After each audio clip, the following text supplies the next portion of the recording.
متکلم اسلام مولانا محمد الیاس کمن صاحب کا بنگلہ دیش میں جاری دعوتی و تبلیغی سفر۔ تفصیلات کے مطابق متکلم اسلام مولانا محمد الیاس کمن کے 6 نومبر سے شروع ہونے والے بنگلہ دیش کے اس علمی اور اصلاحی سفر میں مولانا موصوف نے مختلف شہروں، مدارس اور علمی اداروں میں اپنی تعلیم و بصیرت سے عوام و علماء کے دل روشن کیے ہیں۔ سفر کے آغاز میں ڈھاکہ پہنچنے پر علماء و طلباء نے مولانا محمد الیاس کمن مدظلہ کا عقیدت اور احترام سے استقبال کیا اور اسی روز آپ چاٹگام روانہ ہوئے۔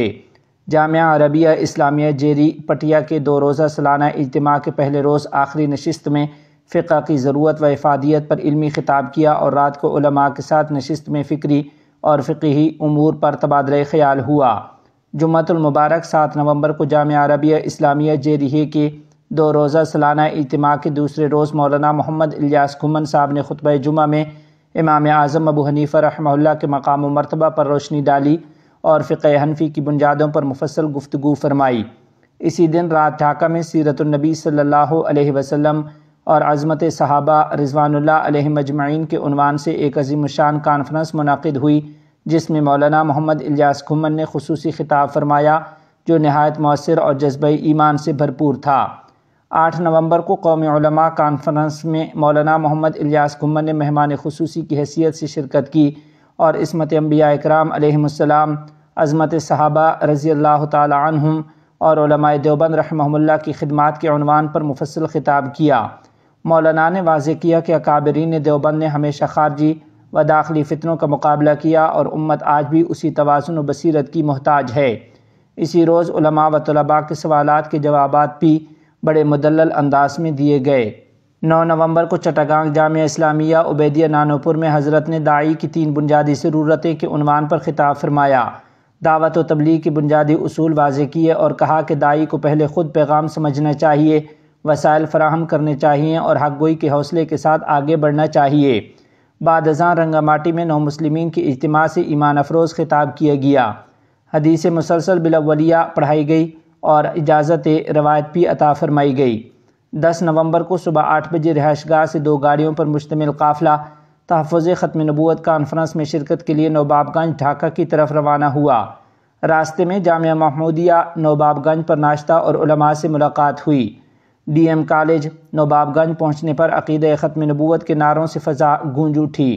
نوجوان موٹر سائیکلوں پر جلوس کی شکل میں آگے بڑھ رہے تھے اور چھتوں پر کھڑے لوگ بھی انہی نعروں کا جواب دے رہے تھے۔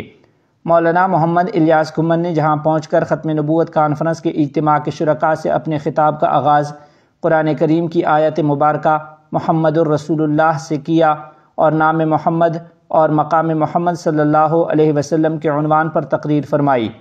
مولانا محمد الیاس کمن کا کہنا تھا کہ قادیانیت اس دور کا سب سے بڑا فتنہ ہے اور اس کے مقابلے کے لیے دلائل کا ہتھیار ہونا ضروری ہے۔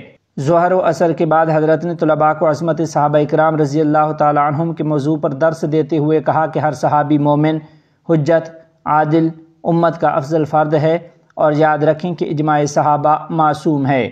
بعد ازاں حدیث کی تلاوت اور اجازت روایت کی نشست ہوئی اور صحبت صالحین کی اہمیت پر روشنی ڈالی گئی۔ رات کو رہائش گاہ پر دسترخوان سجایا گیا جہاں دیسی کھانے اور لذیذ پکوان پیش کیے گئے۔ 11 نومبر کو صبح 10 بجے ڈھاکہ سے گوپال گنج کی جانب قافلہ روانہ ہوا جس میں 2 گاڑیاں اور 10 افراد شامل تھے۔